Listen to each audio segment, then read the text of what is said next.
Sir second attempt में आपने पहले बात तो सबसे अच्छी बात तो आपने इन्फ्रेंस पढ़ाया। बहुत अच्छा लगा और इन्फ्रेंस को सेम ऐसे लगा कि हाँ कोई इन्फ्रेंस होती चीज नहीं है, इनकी ये सब चीजें इनकी दिखी देखी दिखी हुई है। मैंने मैथ के लिए सर सर यानी कि आपको फॉलो किया और जो भी आपके कंटेंट थे सुप्रीमम के कंटेंट थे मैंने उन्हीं को ही फॉलो किया। नहीं वैसे मैंने एफसी गुप्ता मैंने उसका ओनली एक्सरसाइज मैंने किया था और बाकी आप बाकी आपके कंटेंट को फॉलो किया मैंने सर। लेकिन मैंने 3-4 दिन तो मैंने पढ़ाई नहीं की है, जो आपने बोला था उसी के अकॉर्डिंग मैंने चलता रहा।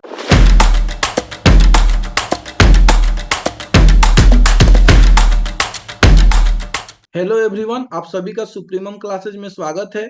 आज मेरे साथ कुणाल प्रजापति है, जिनका आईआईटी जैम मैथमेटिकल स्टैटिस्टिक्स में ऑल इंडिया रैंक 36 है और यह इनका सेकेंड अटेम्प्ट है। और इससे भी खास बात यह है कि इनका जो बैकग्राउंड है वो मैथमेटिक्स रहा है। इन्होंने बीएससी मैथमेटिक्स में कंप्लीट किया है, तो आपको यह काफी अच्छे से गाइड कर सकते हैं कि इन्होंने स्टैटिस्टिक्स कैसे पढ़ना स्टार्ट किया। तो आपको काफी कुछ सीखने के लिए मिल सकता है। जो भी स्टैटिस्टिक्स स्टार्टिंग से पढ़ना स्टार्ट करना चाहते हैं उनको इनके थ्रू काफी कुछ सीखने के लिए मिल सकता है। तो आप इस वीडियो में लास्ट तक जरूर बने रहिए, क्योंकि आपको बहुत अच्छा मैसेज मिलने वाला है इनके थ्रू।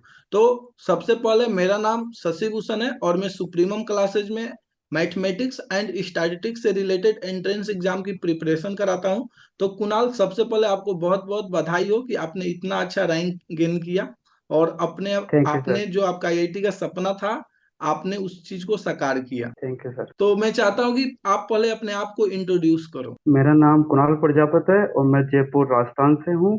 और ये मेरा सेकंड अटेम्प्ट था और मैंने मेरी बीएससी मैथमेटिक्स में आर एस कॉलेज से मैंने कंप्लीट किया है। और सुप्रीम ज्वाइन करना मेरा लाइफ का सबसे अच्छा डिसीजन में से एक है। ठीक है, तो ये बताइए कि आपका तो बैकग्राउंड मैथमेटिक्स रहा, तो आप स्टैटिस्टिक्स के बारे में अचानक कैसे सोचे? हाँ सर, मेरे फाइनल ईयर में यानी कि मैथ था तो किसी नॉन के द्वारा पता चला कि हाँ एमएस का एक पेपर होता है, उसके थ्रू आईआईटी जा सकते हैं और आगे अपॉर्चुनिटी ज़्यादा है, तो मैंने एमएस की तरफ मूव कर लिया। तो और आपको फिर आपसे काफी गाइड पहले किया। ओके, आपको काफी पहले पता चल गया था क्या इसके बारे में जब आपने फर्स्ट अटेम्प्ट न- दिया था? नहीं सर, मैंने यानी कि मेरे को पता चल गया था मार्च अप्रैल अप्रैल अप्रैल के समथिंग पता चल गया था, फिर मैंने आपसे कांटेक्ट किया और फिर मैंने सुप्रीम ज्वाइन किया। तो आपकी पहले अटेम्प्ट में क्या गलतियां रही थी? मेरा पहला अप टाइम में मेरा रिवीजन सही सही से नहीं हो पाया, लेकिन मैंने सिलेबस कंप्लीट कर लिया था और मेरे को इन्फ्रेंस से बहुत ज्यादा डर लगता था और यही मेरा सबसे बड़ा कमी रहा। ओके, तो सेकेंड अटेम्प्ट के लिए अपने आप को आपने कैसे प्रिपेयर किया? सेकेंड टर्म के लिए मेरा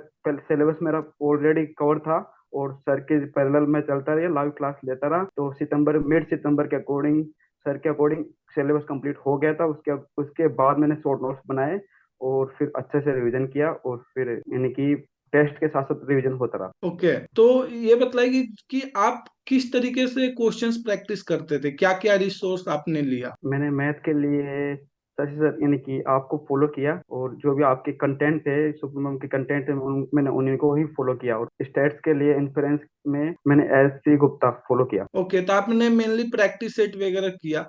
तो ये बताइए कि जो आपका फर्स्ट अटेम्प्ट में इन्फ्रेंस को लेकर के कमी थी या जो डर लग रहा था, आपने सेकेंड अटेम्प्ट में उस चीज को कैसे अच्छा मीन्स उस टॉपिक को आपने किस तरीके से अच्छा किया? सर सेकेंड अटेम्प्ट में आपने पहले बात तो सबसे अच्छी बात तो आपने इन्फ्रेंस पढ़ाया।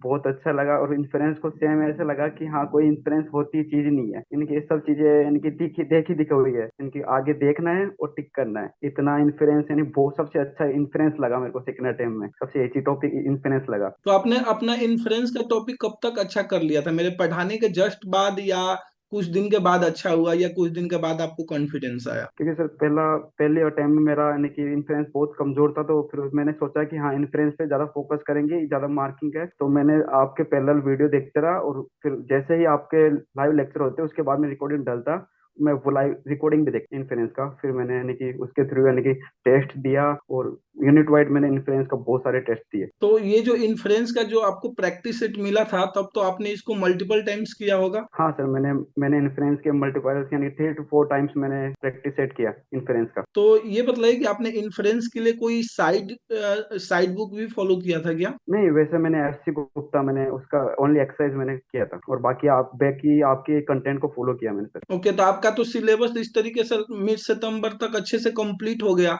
तो इसके बाद आपने किस तरीके से रिवीजन किया? मैंने पहले तो सबसे पहले यानी कि मैंने शॉर्ट नोट्स बनाए स्टैटिक्स और मैथमेटिक्स के लिए। मैंने यानी कि जो भी आप पढ़ाते वो उसी को मैं रिवीजन करता। मैंने शॉर्ट नोट्स मैथ के कभी नहीं बनाए।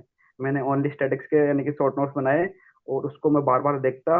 और जैसे यानी कि यूनिट वाइज टेस्ट लगता उसके बाद में मैं जो कमियां होती उनको मैं देखता जाता। और उनको जैसे जो भी कमी होती मैं उसके अकॉर्डिंग खुद को यानी कि मोटिवेट करता रहता है कि हाँ आगे ये गलती नहीं करनी। जैसे कि टेस्ट बच्चा काफी इस डर से नहीं देता है कि हमारे कम मार्क्स आ जाएंगे, या पहले टेस्ट में कम मार्क्स आ जाएगा तो फिर दूसरे में और कम आएगा। आपका भी स्टार्टिंग में मार्क्स कम रहा होगा, आई थिंक सबका ही कम रहा था। तो टेस्ट के लिए अपने आप को कैसे प्रिपेयर किया? हाँ, फर्स्टली मैंने यानी कि अगस्त लास्ट में मैंने यूनिट वाइज टेस्ट स्टार्ट किया। उससे पहले मेरे को यानी कि डिमोटिवेट हो रखा था कि हाँ कि अब हमारा नहीं होगा। फर्स्ट टाइम दिया था तो उसके बाद में ऐसे खुद पे डिमोटिवेट हो गया था कि हाँ अब की बार नहीं होगा हमारा। तो जैसे मैंने बाई वेट का टेस्ट दिया और तो थोड़े बहुत अच्छे मार्क्स आए तो उसके थोड़ा मोटिवेट हो गया कि हाँ आगे कुछ कर सकते हैं। बाकी बीच बीच में कई बार कम भी मार्क्स आए लेकिन लेकिन मेहनत करते रहे।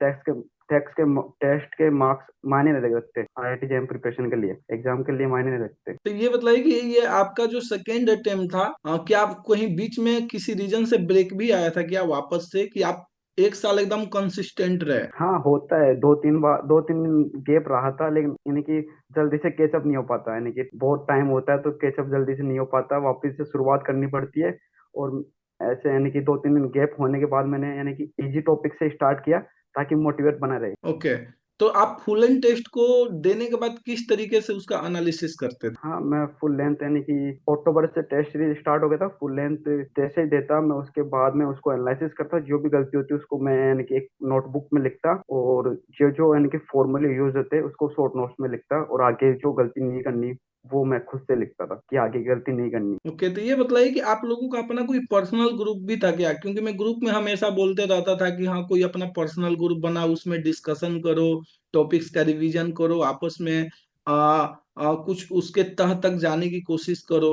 तो क्या आप लोगों ने भी ऐसा कुछ किया था? हाँ, हमारे 5-6 लोगों का ग्रुप था जिसमें यानी कि जो अच्छे अच्छे डाउट थे वो उसमें भेज दिए जाते थे। और जो उनसे नहीं होते तो वो सर यानी कि आपसे क्लियर कर लेते लाइव क्लास के अकॉर्डिंग। ओके, तो आप लोग ग्रुप में कितना टाइम देते थे एक दूसरे के लिए, या कोई रैंडम मीन्स कोई टाइम फिक्स नहीं था? नहीं, टाइम फिक्स नहीं था। जिसका डाउट जब भी हो वो उसी टाइम ढाल देता था ग्रुप में। तो मीन्स कुछ ऐसा स्पेसिफिक प्लान भी बनता था कि आप लोगों के बीच में कि हाँ आज मैं टेस्ट FLT 5 दे रहा हूँ तो तुम भी FLT 5 दो, ताकि हम साथ में डिस्कशन कर लेंगे, ऐसा कभी हुआ था? हाँ, ऐसे होता था लेकिन हमारा यानी कि चैप्टर के वाइज होता था। जैसे हाँ आज ये चैप्टर करना है, 2 दिन बाद में इसका यानी कि जो प्रैक्टिस सेट थे उसको रिवीजन करेंगे। जो जो डाउट है वो एक दूसरे से कवर कर लेंगे। आपको क्या लगता है ग्रुप से कितना बेनिफिट मिला होगा? हाँ, ग्रुप से बहुत ज्यादा फायदा होता है क्योंकि बहुत यानी कि हर चीज है ना लाइव क्लास में डिस्कस नहीं की जाती। तो उसके उसके दौरान जो भी डाउट होता हम पर्सनली एक दूसरे को सेंड करके उसको अच्छी तरीके से पूछ लेते थे, तो ये जो कॉल पे आपका बात जनवरी करके। ये जो आपका जनवरी का मंथ था, आपने इस जी, मंथ में किस तरीके से अपने आप को प्रिपेयर किया? सर पहले तो आपने जो बताया उसके अकॉर्डिंग मैंने सारी चीजें फॉलो की कि लास्ट के जनवरी में मैंने ओनली पीवाईक्यू और एफएलटी पे ध्यान दिया और जो शॉर्ट नोट्स बनाए थे उसी को बार बार रिवीजन करता रहा। और ये जो फरवरी का लास्ट 10 डेज था, जो एग्जाम के पहले का जो लास्ट 10 डेज था, यानी वो फरवरी का पूरा, हम्म। 1 फरवरी से 10 फरवरी के बीच का समय बोल लो, तो उसमें आपने क्या किया था? हाँ, मैं बताता हूँ लेकिन मैं 3-4 दिन तो मैंने पढ़ाई नहीं की है। जो आपने बोला था उसी के अकॉर्डिंग मैंने चलता रहा। और जो 6-7 दिन थे उसमें अल्टरनेट है, जैसे एक एफएलटी पर उसके अल्टरनेट में एक पीवाईक्यू में सोचता रहता उसके अकॉर्डिंग। तो ये बताइए कि आपका ये फल्टी में जो आप लोगों ने ऑल इंडिया मॉक टेस्ट वगैरह दिया था, शायद एक पेपर काफी टफ हो गया था, उसमें मार्क्स हाँ सबके सर। कम आए थे, तो वहाँ कुछ नर्वसनेस फील हुआ था, या कि ऐसा कि यार अभी और मेहनत करने की जरूरत है, अभी हम काफी पीछे हैं? हाँ सर, आपने बहुत अच्छा टेस्ट बनाया तो ऐसा लगा कि हाँ आपकी बार नहीं होगा जेम में।